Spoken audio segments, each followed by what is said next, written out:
We want to welcome everybody to our latest edition of the Community Broadband Action Network's Lunch and Learn webinar series.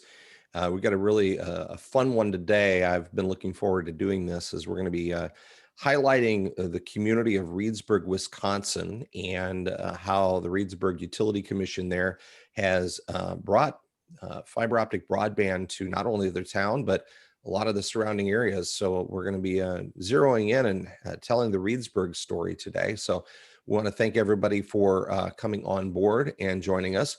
Just a little housekeeping as we get started here. We want to remind everybody that you can participate various ways with your questions, comments, observations, etc. First of all, you can hit the Q&A button down at the bottom of your Zoom window, and you can type a question into the window, and we will, I'll be taking a look at those as we go. Also, if you would like to raise your hand, you can use the raise hand function. I'll be able to see that you want to raise your hand, and then we can turn your audio on so you can join us and ask a question or make a comment. And of course, we always appreciate that feedback. And finally, there is the chat window, which is another way for you to share comments and suggestions, et cetera, et cetera. So we'd really appreciate your feedback in advance, and we hope to hear from you as we go throughout this session. My honor to introduce next the person we'll be speaking with about the Reedsburg, Wisconsin story. Brett Schuppner is the general manager for the Reedsburg Utility Commission. Brett, thanks for agreeing to come on. Yep, no problem. And thanks for, thinking of Reedsburg for one of your topics. So absolutely. Reedsburg just recently joined CBAN, and we're really happy to have you guys on board. You are the only CBAN member right now from Wisconsin, other than I believe there's a county or a commission up in Northeast Wisconsin, up in Door County, that is doing some broadband studies up there that have joined, but you're the only provider member from Wisconsin, and there's a good reason for that. You're the only municipal broadband provider in Wisconsin. Yep. Well, we're going to talk about why that is and how you guys have been able to grow during your journey. Brett, how long have you been with Reedsburg? I started here in 2012, so okay.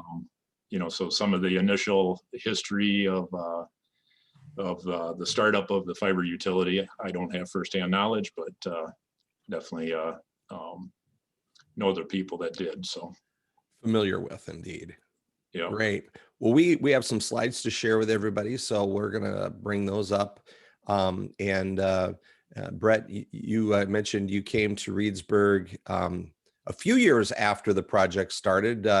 Where were you at before that? What was your kind of career path? Well, I'm a civil engineer. Sometimes refer to myself as an uncivil engineer, but yeah, so consulting world for quite a few years, and needed a little life change, and actually went to work for a contractor for a while, and then this opportunity came up in Reedsburg, and I've lived in the Reedsburg area ever since college, so it was a good opportunity for me to stay close to home and kind of do the full circle from consulting to contractor, then actually work for a municipality. So great. Well, I know that one of your slides later on, you kind of have a map that kind of will give people a visual of where Reedsburg is, but you're essentially south central, close to southwest Wisconsin, correct? Yep. Yeah. So if anybody's ever vacationed in Wisconsin, they probably have been to Wisconsin Dells. So we're only about 15 minutes from the Dells, just a little bit west of the Dells, or about an hour northwest of Madison. So great. Close enough to go enjoy it, but far enough away that the tourist traffic probably isn't quite as big of an issue there. Yeah. Great. Well, I'm going to just go into your slides here and have you kind of talk through kind of the history of the Reedsburg Utility Commission and your LightSpeed fiber project. Okay. Yep. So Reedsburg Utility, we started out as electric water provider in 1894 for the city of Reedsburg.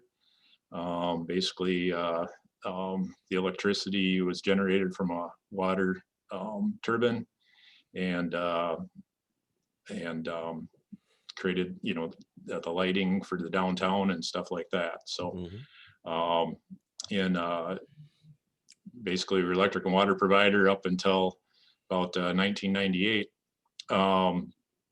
We wanted to connect up our substations and well houses with better communications.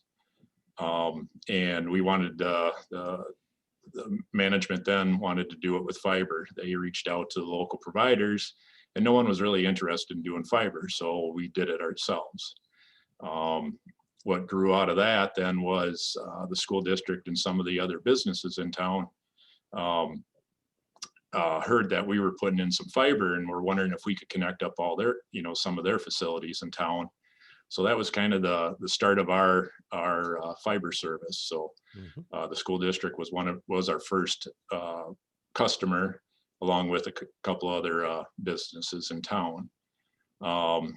Interest continued to grow from there. We even dabbled in some fixed wireless for a while, but then in 2003, the decision was made to do a citywide fiber build to every business and resident in town. Now, who were the, sorry to interrupt, Brett, but who were no the problem. incumbent providers there in Reedsburg before you guys started your fiber project? At that time, it would have been, I believe it was Verizon, which later became Frontier, and then Charter were the two main ones in town. Right, and I assume they're still there, but they're just Charter and now Frontier. Probably captured quite a bit of the market through your services. Yeah, the initial, I think, build, there was a lot of interest of a local provider in something new. And then, some good customer loyalty through that. As age demographic changed and new customer habits changed, there's less maybe loyalty there. And, but we still do definitely take our fair share of customers here. So great. Through then, once the city build was completed, so that took us through 2006, 2007, and then we started kind of doing some of the rural subdivisions around town. And then in 2010 became the opportunity for the RUS rural broadband grants. So we applied for some of those and got a $5.2 million grant through that to do a rural fiber expansion that greatly grew our area footprint, rural areas around Reedsburg. So that construction started in 2011. And then since that's been completed in 2013, we wrapped that up, and we just continued to grow from there. A couple other things, that we were the first gigabit provider to announce gig service to our customers in 2014 in Wisconsin. And then in 2018, we rebranded our telecom service as LightSpeed, and then we made our standard speed gig by gig for our residential customers. So that has been a great move for us. Yes. At the time, from what we could find, we were one of 3 in the nation that was offering gig as our standard speed. And our customers love that. We don't have to, they don't have to pick a speed package. They know they're getting the speed that they can do anything they want to on that. Equity is a big thing right now, obviously. We feel that's a very equitable solution for customers. It isn't what you can afford. It's everybody gets the same speed for the same price. And then announcing it today, right here is our 10 gig service. We're going to be rolling that out here hopefully within a month. That's going to be as low as a bundled price of $95 a month. From what we could tell, that's going to be the lowest price 10 gig service in the nation. So fantastic. Todd and I don't often make news during these, but that is very good news to hear. 10 gig coming soon in Reedsburg. Fantastic. I think there's only a handful of communities that I think are doing a 10 gig tier right now. I know Cedar Falls Utilities is, Chattanooga is, I think Lafayette, Louisiana is, but looks like you guys are really going with a really nice low price point for that as well. Yep, we want to make our speeds, make the service affordable, and we want people to use it. So we already know we got a couple of customers chomping at the bit. They're going to be our guinea pigs for doing our testing and make sure we're ready, and we'll get her rolled out. So Those So commercial companies, or were they people that just wanted to test the limits? they're just individuals to start with right now. So Darn techie. yeah, very techie. So we don't know what they do, but they like their speed. So. Well, Brett, you've probably heard that the standard answer from a non-municipal provider to that need for speed or that desire for speed might be to tell that customer, you don't need 10 gigs. You can't use 10 gigs. I always say that if the customer wants it and is willing to pay for it, then you should have the opportunity to make that work for them. Nobody needs a Corvette, but some people sure want them. You can get from point A to point B with a lot less fancy car, but some people really like that car. And so why not let them have that opportunity?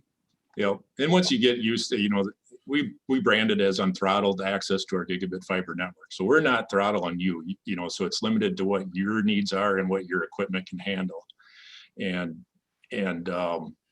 I just know firsthand, if I go and visit relatives that don't live in our area, and you get onto their Wi-Fi system, and it's like, this really sucks once you're used to, an unthrottled access. So, why limit the customer's experience? Give them the best experience you can. So if you're, you always hear that fiber is the best service out there. Well, let's deliver that service. Why only offer them a 50 meg service if you could do so much more? So yeah, that's great attitude to have. Now you'll have the 1 gig and the 10 gig then, so you will have 2 tiers. Yep. With this new rollout. Okay. Going to be kind of a retraining our staff again, because it's been nice. Well, people are asked, well, what speeds do you have? Well, we got one, so it's easy for you to choose. So, but yeah, now we'll have the 2 different speed offerings. So fantastic. While we're still on this slide, I wanted to ask you about something. You were rolling out your citywide fiber network in 2003. The cost to build out a fiber network that long ago was quite a bit higher than it is even today. You've probably found that as you're building out into rural areas. What were, some of the reasons why? Because we had systems in other parts of the country that were municipal systems. They were still building hybrid fiber coax networks in the early 2000s. What made you guys decide, no, it's going to be worth the additional expense to build a future-proof network today? I know you weren't at the table at that time, but yeah, I mean, from what I understand, it's that they just saw that, this is the future. Fiber is the best and latest technology. So why take a step? You might as well go forward, with what's the best that's going to be future proof. Is that aerial or all underground? We're pretty much all underground. So initially they started with some aerial and that, but we've since converted most of that stuff. So the initial stuff that we used to connect our substation to that was aerial, but that's all been replaced. And that, for some reason, mice and squirrels like fiber. So they do. So that original project, though, in the city, completely funded internally from the Reedsburg Utility Commission. In other words, I don't probably believe there was any other funding mechanisms available as far as grants at that time. Not at that time. No, it was all internal. So, basically taking out debt through the local banks that were supportive of the project, and building our customer base. So, just as a comparison, I did find some old financials, so back in 2003, our total operating revenues was $151,500. In 2020, we're $6.23 million. So just a little bit of growth there. Yep, just a little bit. And just so people understand, I not to dwell too long, but Reedsburg itself, about how big? of a city? About 10,000 people. Okay. Okay. So Great. on our electric side, we're about 5,500 meters out there. So kind of give you a number of locations basically. Fantastic. So basically we kind of touched on the gigabit internet. So from our fiber network, we deliver gigabit and soon to be 10 gigabit internet service. Through that, we can do VLANs and, virtual connections. It's very popular with, I guess one thing I didn't mention is Reedsburg's got a very strong and large industrial base. Factories and businesses might have locations in other states and that. So we do work with other providers and do virtual connections to connect up all their facilities in other areas. We do offer phone services, obviously. When we started out, actually, phone was our most profitable and most popular service, but it's definitely has switched over the last 5-7 years. It's switched to more internet. We're actually in the process of getting rid of our switch, hopefully here by October. Because we still got a traditional POTS type system too. Okay. We're switching it all over to VoIP and SIP services right now. Okay. And we do offer TV services also. On the TV, did you guys come out of the gate with an IPTV product, or did you add that later? We actually do not have an IP. We're still QAM based. So. RF over glass? Yep. Okay, Yep. great. And now do you have your own head end, or do you get those signals from elsewhere? We got our own head end. So. Okay, great. Where everybody wants to know, what about TV? Are you rolling out TV to new customers or new areas as you're expanding? We were just talking to one provider that said that they're not going to go past their retransmission agreements because they're just not going to commit to it. Yeah. We, in the expansion areas, we're still delivering TV. Customers still like their, bundled services. I'd say there's less taken phone service, but it still surprises me how many people still actually pay for TV, but for how the costs are for it. But we're looking at options too, to more of a IP based, more, streaming type TV services out there too, to make that a little easier to deliver out there. But no, we still got our head end and all the equipment for that. So we're going to run it as long as we can. I would say probably down here, are we looking 35 to 50%, Curtis, on average take rate on TV price for the new utilities launching? Yeah, for the new utilities, it's certainly been below 50%. Established utilities tend to hang on longer, I think. It seems that when people are to the new systems that have launched the past 5 years that we've worked with or had conversations with, people kind of use that as an opportunity to cut the cord, so to speak, and go to some sort of streaming only product or products. Although there could still be the opportunity for that to bounce back as people are getting streaming fatigue with all the different packages they have to subscribe to get all their needs met.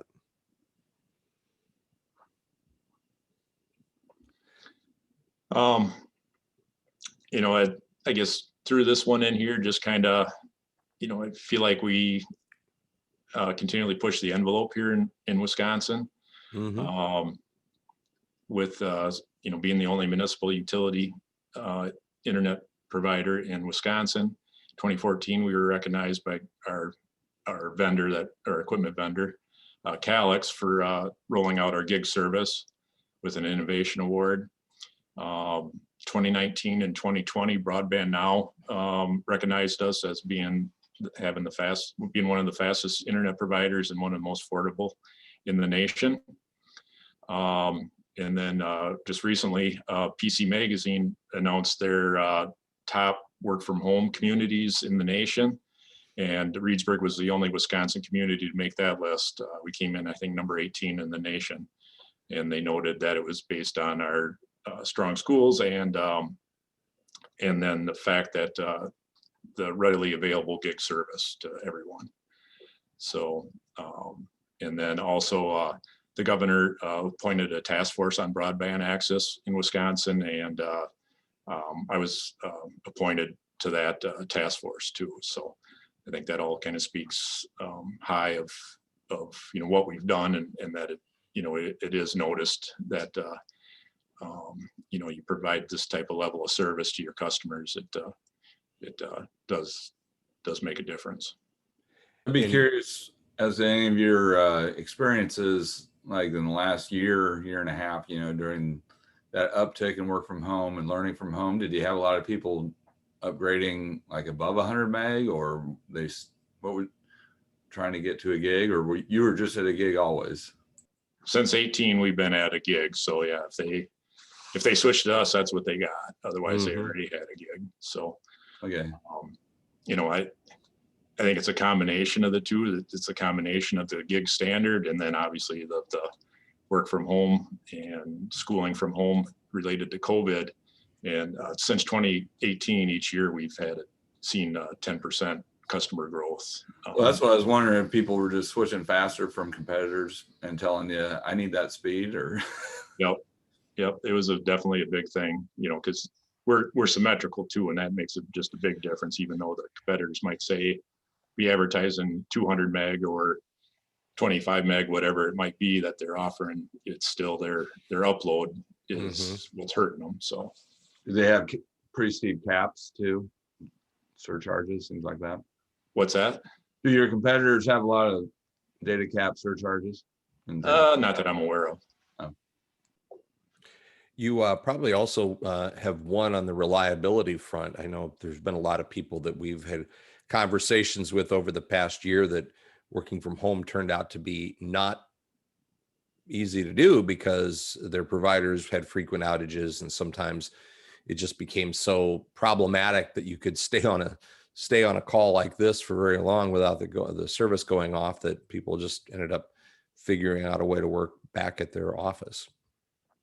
Yep, knock on wood. I mean, we feel like we have the most reliable service here in the area. So, and being underground helps certainly a lot too there when you have some of the storms that we are all been exposed to over the years here in the Midwest. Yep, definitely. And we try to build a redundant and resilient network that with rings and so we can get people back on if there is a fiber dig in or stuff like that. So and I'll touch base on it a little bit later too, is that we do have our own workforce and fiber construction crews. So when there is an issue like that, we're not relying on getting a contractor in to, and be, have to, wait on their schedule. We can get our crews out there and get it resolved. So just a snapshot. This is from the Wisconsin Public Service Commission's website on broadband internet speeds in Sauk County. So you can kind of see where Reedsburg is, and the dark blue areas they're saying 25 by 3 megabits per second speeds are available, and obviously they're a lot higher in our areas, but that's all they kind of recognize up to.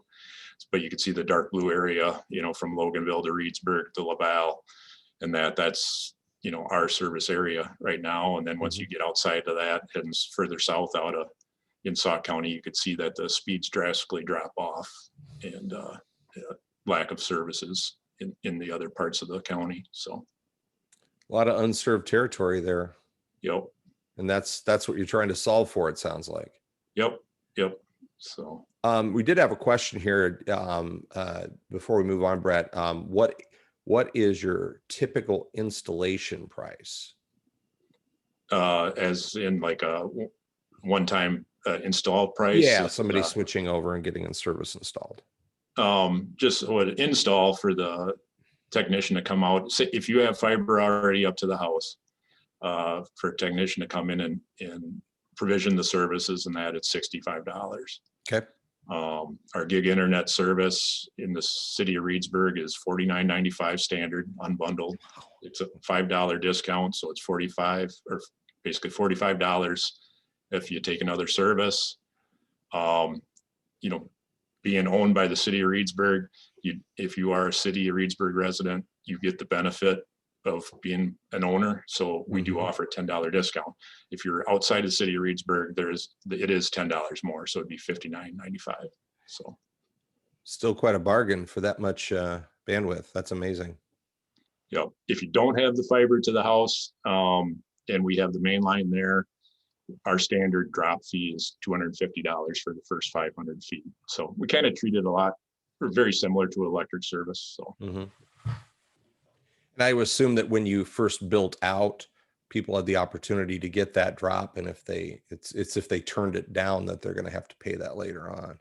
Correct. Yeah, we have like a construction promo that we always offer. Yep. Our current one it's $100 down. You put $100 for your fiber drop, and that's a $100 bill credit goes on your account for when you do subscribe to services. So we offer that when we're doing the construction, and then after construction is complete, then we go to more of the 250 model. So gotcha. Do you get much pushback on that, on even the $100 down? I mean, obviously they're getting it back, but I assume that helps you. It helps you from having a bunch of people say, sure, put it in, even though they have no intention of ever being a customer. Correct. That was exactly what happened. Is once we started the rural broadband, the rural expansion. So when we built out city, we didn't charge any drop fee. We just put it in. When we started the rural expansion, we kind of started with that same model, but then as we started, getting everything spliced and activated, we weren't seeing people take the services that had drops installed. So they were just taking the drop because it wasn't costing them anything. So then we implemented more of a drop fee that was a bill credit, and that seemed to really help. That at least they had to put a little skin in the game to get the drop. And even if they don't take service, at least they paid something for it. So that's a really good point, because then it's, their intention is pretty clear at that point. They don't want to lose that $100. So there's a really decent chance, they're going to have service at some point. Right. Or else at least they're paying $100 for a drop. So they figured still it's worth it to them. So they're down the road. I guess about rural expansion, definitely there's challenges associated with rural expansion. It's low density. Just kind of as a rough idea, I had to jot it down here because I wouldn't remember the numbers. So when you look at Sauk County as a whole, there's roughly about 30 locations per square mile. The Reedsburg area, so the two largest communities in Sauk County is Reedsburg and Baraboo. When you look at those two communities together, there's about 640 locations per square mile. So once you get in those rural areas, it definitely, your customer potential definitely drops per mile of fiber that you have to install. If you look at some of the rural townships in Sauk County, you're looking at closer to only 6 locations per square mile in those areas. So, when you got fiber that's construction that's costing you $50,000 a mile or better, it makes it a lot tougher to get a return on that investment. So there's a whole lot of rural America that has densities like that, and that's been the toughest nut to crack for providers without having any outside funding. It looks like you've taken advantage of quite a bit of outside funding to make that rural expansion happen. Yep. Was there any network design considerations maybe that were different once you got deeper into the rural areas? I guess now that we kind of got a bigger area that we got planned to build, it's a lot easier to design now, knowing kind of what our footprint's going to look like here in the next few years. I guess I'm not sure if that's answering your questions. Before we were kind of doing smaller expansions, so it was just kind of expanding off our current network. But with the upcoming build that we're going to be having here in the next few years, now it's we can definitely lay it out and design it, the most economically and give us the most efficiency in that network. So, and it's all PON, right, Brett? Yep, GPON. Yep. With the 10 gig was that XGPON now? XGS. Yep. So, did you start with that, or did you have to convert over from Active E? We started with actually BPON. So, Oh, yeah. because actually we started out with optical solutions, Mm-hmm. and then Calix ended up buying them out. So that started out with BPON, and then later became GPON.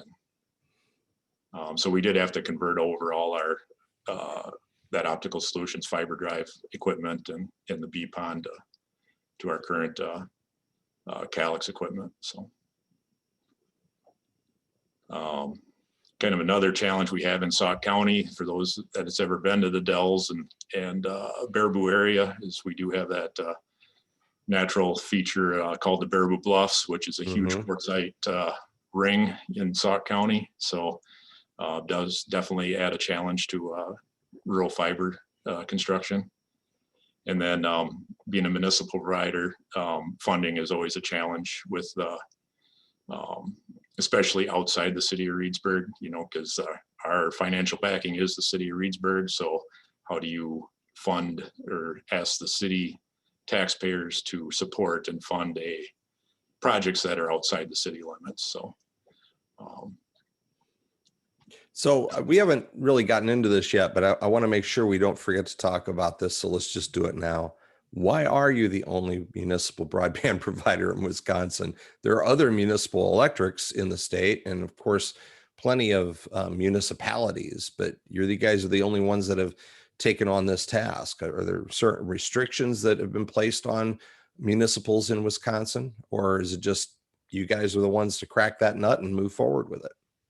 I think it's a combination of the two. Okay. So back in 2003, we got our alternate telecommunications utility certification from the PSC. I think we were the first one to get that in the state, but then 30 other municipalities followed suit and at least got the certification. Okay. Only a couple have ever, some I guess have put in some, dark fiber loops to their substations and maybe lease out some dark fibers and stuff like that. But only, I believe, 2 others have actually provided a lit service. Interesting. On their network, and that would have been Shawano and Sun Prairie. Both of them have since, Shawano had, I think, a tougher time of it and ended up selling. I can't remember who they sold to. And then more recently, Sun Prairie decided to kind of grow their network, maybe back in 2015 or so. They really started growing their network, and TDS made them an offer to buy them out that was attractive enough for them to say, okay, yeah, let's TDS was going to build out quicker than what they were going to be able to, I think. Gotcha. So it accomplished what they wanted to get done and got it done quicker. So Gotcha. they sold to TDS. So it definitely takes a will for a municipality to do it. Municipalities, usually the services they provide are not competitive. So that's probably the toughest challenge for municipalities is, you're going in a competitive market. Is politics going to get in the way of you competing or not? So, right. So you got to have definitely support of the politicians and the governing body to let you operate as a business. Legislatively, I think there was some hard lobbying by the incumbent providers and that that were concerned about municipal broadband. So there was some legislation enacted, I believe, in 2003 also. I don't think it's a real big barrier. It should be stuff that any municipality should be doing anyway to make sure that they're protecting the interests of their taxpayers. Sure. Basically, the requirements of that legislation is basically 3 steps. The municipality has to prepare a report. The report is to include a 3-year cost benefit analysis and examine personnel costs, cost of acquiring, installing, maintaining, repairing, and operating the plant and equipment. So it could be something you'd want to do anyway before you take on such an endeavor. Then it's to publish the report and then hold a public hearing after 30 days after the publishing of it. Interesting. really the only hindrance I see of that is you're basically showing your competition your game plan. So, Yeah. But Are you allowed to protect any competitive information, or is everything covered by the sunshine laws? there are some exemptions to the public records that, for competitive reasons. So if it would be, I think how it's worded, if it's more harmful to provide the information than it is to share it, then it's protected. So, I guess, I guess that's the only legislation I know of that's kind of more of a hindrance to it. Actually, sounds like there are fewer restrictions in Wisconsin than in some other states where there have been a lot of municipal broadband utilities, like Iowa, for example, where Todd and I sit. You have to have a referendum first, and there are other requirements about cross subsidization. I've always kind of contended that those are just common sense things. I mean, would you start a new business without a business plan? Right. That doesn't seem very wise to do. You should obviously think through these things before you dive in. Right. Yeah. And I think that report is supposed to include, it does say it, it's supposed to include an analysis of proportion of costs of personnel and plant and all that stuff. Now I know that you're using your own construction crews, and that's something we don't see a lot of, maybe with some of the larger utilities, municipals that are out there. But did you have to do kind of a cost benefit analysis of that, doing it yourself versus hiring contractors every time you wanted to build a new area? Well, I guess we just saw the benefit of that as part of our rural expansion that we started in 2011. Okay. It's, once you're hiring, especially when federal money is involved and stuff like that, then you start getting into wage rates but if you use your own workforce, then it's local wage rates and stuff. So you're able to save on those costs. You're not paying profit to a contractor. I feel like we save probably around 25% on the construction cost by having our own crews do it. So, and then once again, we're not subject to somebody else's schedule. It's our schedule. And we can, have the flexibility, or we have that flexibility with our own crews. So now, with your current expansion underway, what's kind of your timeline for those areas? And maybe if I'm getting ahead of myself on your slides here, let me know, but I wasn't sure if you had a slide on what your timeline is for those new areas that you're going to be building in. Yeah, well, I guess there is some slides coming up on it, but it is the RDOF funds that the RDOF areas that there you go. Okay. So there's Wisconsin RDOF funding. So in Wisconsin, LTD, which I believe they were the largest winner in the nation, actually, was also the largest winner in Wisconsin. Charter Spectrum was second, and then a big difference down to third was us, so 168 million to 6 million. But we were the third largest recipient, or going to be, with that. So, and then the few other smaller cooperatives and that you also got some funding. If you go to the next slide, kind of just zooms into Wisconsin. Yellow zooms into Sauk County. So yellow is our area. So you can see, kind of, if you think back to that slide that showed the current broadband service in Sauk County, where it was the light blues and the tan colors. You can see that that's going to be all built out with our RDOF project. And then we even go in a little bit into Iowa County and Richland County, and even Juneau County to the north. So, so basically with that RDOF project, there's a 6-year timeline to get that construction completed. Right. So we're planning on meeting that timeline.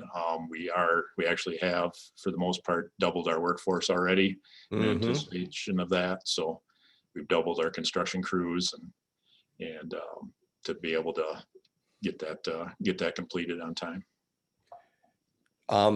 So it was like around $6 million you got for these 4,900 locations, something like that. What, about what percentage of the total project cost did that relate to on your RDOF bid? I can't remember what the percentage was, but we estimate this project is going to be about a $30 million project. Wow. So maybe a 20% down payment on that. Yeah, basically Yeah. what we're going to get in RDOF is going to cover our financing charges. So Yeah. so, Yeah, that makes sense. Now, is there other monies out there? I know you mentioned that the state is looking at putting some monies toward projects. Have those monies been approved, or are they still you're still waiting to find that out? we've already gotten some PSC broadband grants that are some of them overlap some of this. Mhm. So and in the current governor's budget, he's proposing a lot more money to be available through those PSC broadband grants. So hopefully we can still go after some of that and to help cover some of these costs in these rural areas. Right. So a lot of those focus on unserved areas, and their definition is to me very low, but Yeah. it's not having a service available at 5 meg by 600 kilobits is their current unserved definition. Oh, wow. Of the broadband grant program. So That's really low. yep. We complained here in Iowa that 25 by 3 was the unserved definition under the state broadband grant, but 5 is yeah, that's definitely is unserved. Although I Yep. think you could underserved is certainly can be in the eye of the beholder too. Yeah, and their underserved definition is the 25 by 3, but then they consider unserved I as get you. Okay. not having 5 meg available. So Are there any creative ways where you'll be able to stack that funding or at least offset some costs? I guess we'll apply, if we're eligible, as long as the grant program doesn't change and says that we're not eligible based on, federal funding. Mhm. And currently it isn't set up that way. And I hope they don't change that. So We thought there'd be ways you can use, you have to get a signal to those areas somehow. And so if there's a way to go through a served area to get to, whether To you the get unserved. or Yeah. 60% or something like that in order to get to the unserved, there might be some piggyback costs that help make that extension a little bit more affordable. yeah, in the conversations that has occurred on the broadband task force too is, there's still a definite priority to get those unserved areas served sooner than later. So with that priority, I hope that they'll still recognize that. Because like with the current PSC broadband grants, it's a 2-year window to construct it, not a 6-year. So Oh, wow. if there's so that's a way that they can get some of these unserved areas completed sooner. So Yeah. Have you heard of it? I know the Treasury rules just came out this week, and we're kind of tracking that about the county funding and city funding, under the COVID relief, being allowed to go to broadband. Have you seen any thoughts about that locally, about your service areas or your county government? yeah, we've had some conversations with the county and a couple of the townships that have been inquiring about that. So still kind of preliminary yet on that. So yeah, one of the ways, we've been looking, there's going to be a county in eastern Iowa that's going to be doing a countywide study, and we're trying to, they joined CBAN a little while back, so we're trying to get them some resources. But I think there's going to be a lot more conversation in the next few months. Yeah. yep, I think so. Just had somebody ask if we could share the presentation after the webinar. Brett, I think we'll be able to work with you on that. The entire event is being videotaped.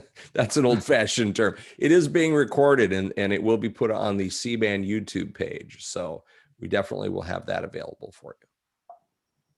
Okay. Yep. So, wow.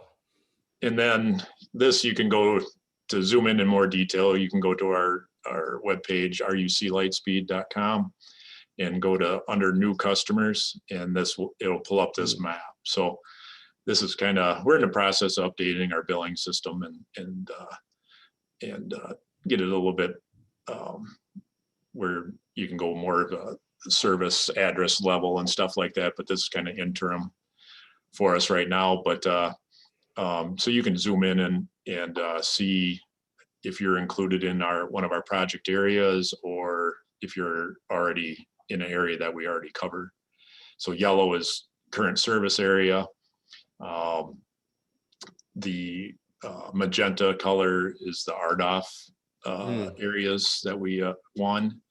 And then the other colors, the purples, blues, oranges, and that are PSC broadband grants that we have won, and that are either already currently under construction or in the planning phases right now. So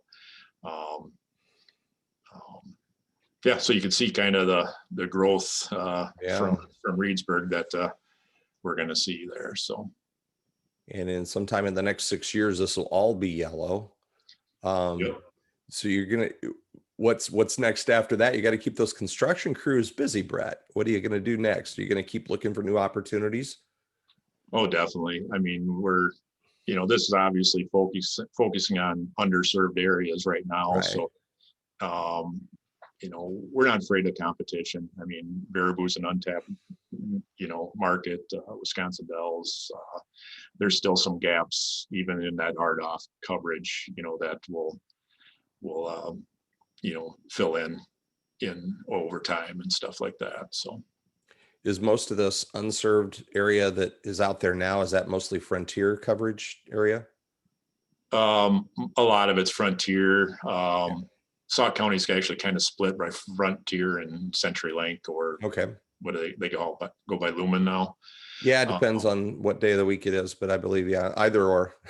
So like Baraboo would have CenturyLink and Charter. And so like the eastern Sauk County is more CenturyLink's area. And then like Prairie du Sac area, the southeastern corner of Sauk County, then you actually have TDS down there. So. Okay. Great. So. Uh-oh. Yep. I had to put a shameless plug in there. So if anybody's interested in fiber construction, seems like we're always hiring right now. So, you can go onto our website and apply online. So, well, if anybody on the call knows anybody that's looking for a new opportunity and would like to get a hold of some of that sweet $49 gig internet, I think that's a pretty good way to attract people to your community. Is, what has been the growth patterns in Reedsburg?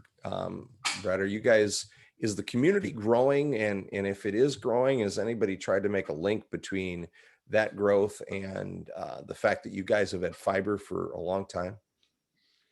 Yeah, and I guess I don't know if there's anybody's tried to make that link, but I think there definitely is a link there that, especially with the COVID of people, the housing around here has gone crazy, is that there's not enough available. They're throwing up apartments as quick as they can right now.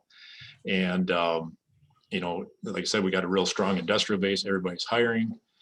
So it's, and I think people look to move away from some of the bigger cities with the COVID and everything going on in the metropolitan areas. With the Dells area, there's definitely a lot of vacation homes in that. And I know we hear a lot of times that people love it, that they can come to their vacation home and have better service than they did up in the Twin Cities or Chicago, Sure. And, so they stay longer because they can do everything they want to, when they're at their vacation home. So, I definitely think there's a correlation to that. So, yeah, that's always been one of the challenges with everybody wants to make the direct connection between municipal broadband and things like economic growth and industrial development and home values, but there's just not a ton of statistics that prove it. It's one of those things that just sounds like it makes perfect sense, but you don't always have the statistics to to nail it down with. And there's been some businesses too that maybe have outgrown their current location in Reedsburg and have looked either, do we relocate, or do we add on, and that's, the availability of their services has been a decision that they've, decided to either, add on and put their main servers in Reedsburg, or one actually moved to a vacant building that was just actually outside of Reedsburg, and they were considering that location, and they said, hey, can you get us service here? And if so, we're going to buy it. And so we gave them a proposal to get our fiber service out there, and they went with it. So, and we've even done some minor builds in Baraboo to connect up some companies or business locations that had multiple locations in Baraboo and some in Reedsburg, and so there definitely is, if for those businesses that need that level of service. So sure. Do you get other communities that are maybe outside of your current growth plans knocking on the door saying, hey, we need you over here, or we need you over there? It seems like weekly we do. Yeah. Well, maybe, Iowa's not that far away. Illinois has got some issues down there, so you should get down there too. No, go ahead. I went to a conference in Lake Geneva here. It's a couple of years ago, and it was a broadband conference, and everybody was just commenting on how slow the internet was. So I think I was at that conference too. I think you probably were. You know what I'm talking about. So yeah. All right. Well, there's Brett's contact information. I'll leave that slide. Again, we will share this information with everybody. We want you to be able to reach out to Brett if you have any other questions. Any other questions or answers you have here. Actually, here is one. I own a house in the town of Westfield. Is that included in your expansion plan? There's one right there for you. Town of Westfield. I'm trying to remember. That's trying to remember where that is. At what, east of Baraboo? Go to RUC LightSpeed. Look at our map. That's the easiest thing to do. There you go, Paul. Don't give up on Decorah yet, Paul, but it's okay to go there for your house in Westfield if they get fiber from the RUC. So Brett, you know things are moving along there for you guys. What advice would you have for, we have some people that are on the Zoom today that are in communities. They're trying to find solutions. They're trying to find better broadband. They're frustrated with the lack of progress that the existing providers are bringing them.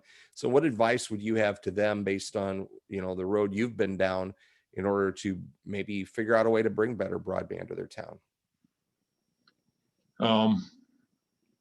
I guess got to decide, what do you really want to undertake? I mean, to do what we did is quite an undertaking, and you got to definitely put the resources to it to be successful at it. If you don't provide a good service and a good customer service and response, you're not going to have the customers very long. I know he said we're hiring, and that we at Reedsburg Utility, we have, I believe we're up to 47 employees here. 25 of them are 100% dedicated to our telecom services. Great. And then my time is split, and some of the general payroll and stuff like that is split between our other services. Sure. So that's definitely something that has to be considered. Otherwise, there's opportunities maybe to reach out to current providers in your area, and definitely look at, I'd say, more your other municipalities or cooperatives are probably going to be more willing to work with you than maybe some of the large national companies. And you just got to have conversations with them. I mean, we're down in the town of Spring Green, already providing services, and we're got plans to build out that entire township here in the next couple of years. And that all started with a conversation from their town chair. It's like, hey, we're struggling down here. What can we do? And So we worked with them and got some PSC broadband money, and that we're successful in that, and they have services down there. So Yeah. We're in areas that people couldn't even get a Frontier service because they had no more facilities available for them. They had all their ports used up. So Sure. One question I missed earlier, but this person joined late. They wanted to know, how many homes do you expect to pass? How many subscribers do you expect Reedsburg to have after your build outs and versus where you are today? well, our RDOF area, according to FCC, had like 4,500 locations that will pass by. What we usually see in rural areas is within the first year of after fiber is completed is about a 50% take rate of those, and then it continues to grow from there, to 75%, or in some locations even higher. So, hopefully, we're going to be adding about 3,000 more customers through that project, and our current customers base is about 4,500, I believe. So you'll have close to have doubled by the time this expansion phase is done, or at least the potential for close to doubling. Fantastic. If we have any other questions, you got just about a minute to chime in here. I don't see anything coming in right now.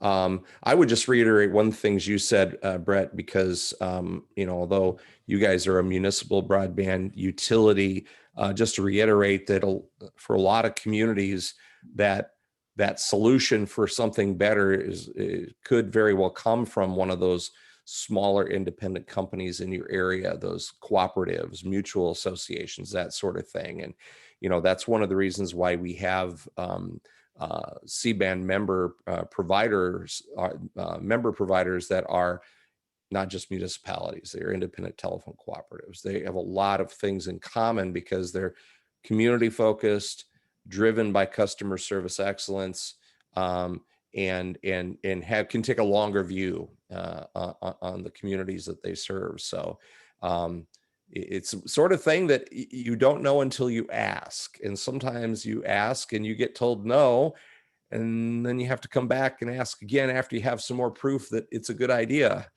which has happened with a couple of the communities that Todd and I have interfaced with, where, sometimes providers are looking for opportunities, but they don't have time to go out there and do market studies and analyses and figure it out. They need somebody else to do that for them. So, so that's the sort of thing that communities can, take charge a little bit and invest in that and do what you need to do in order to get the data you need to attract Brett to cross the river and come over to Iowa if he wants to. We'll welcome him with open arms. So Curtis, are we going to also try to mention in our provider members and other members today?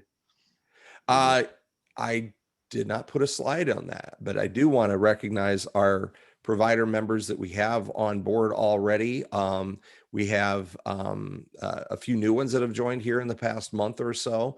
We want to welcome Grand Mount Communications, Grand Mount Cooperative Telephone, for becoming a member. Also Miles Communications, they're both in Iowa. They're both independent telecommunications providers, and we welcome them to the mix. And Reedsburg is one of our more recent members, and want to welcome them as well. We just did a Broadband Bites article last week that listed our entire membership, because we have passed 100 members of CBAN just within the past couple of weeks. So we were pretty excited about that. And we're always looking to spread the word. So if any of you that are on Broadband Bites, on this call, this lunch and learn, you'd like to learn more, go to broadbandaction.com. That's the website for CBAN. You can learn about membership, and we'd love to have you join. And for most of you, it will be free, and it allows you to get at the table with conversations like this and participate. And participate in some of the other things that we plan on doing this year. Stay tuned for more. So that includes Clubhouse tomorrow. Yeah, and Clubhouse, if any of you have heard of Clubhouse, it's still a new growing thing. It's an app that does audio conversations. It's kind of like it's like a podcast slash talk show in your pocket. And we've kind of set down planted a flag in the broadband space because there wasn't a lot of discussion going on in there. So we have a clubhouse called Broadband Action, and we're going to do a call. It's tomorrow or Friday, Todd? Friday. Friday. Okay. Friday, we're doing a clubhouse. So if you're on the Clubhouse app, go and search Broadband Action, find the Broadband Action room, or club, ask to join. We'll let you in and you can join that conversation as well. So, all right. Well, Brett, hey, thank you so much for coming on and allowing us to plug ourselves a little bit here at the end. We appreciate your time today. Thanks for joining CBAN, and thanks to everybody for participating. We'll be getting up the topic for our June Lunch and Learn soon. Still kind of in flux, but we've got a bunch of great topics that'll be coming up for this particular event and other things that we're going to be doing. So keep watching for that. And we want to thank everybody for joining us today. And we hope you all have a great rest of the week.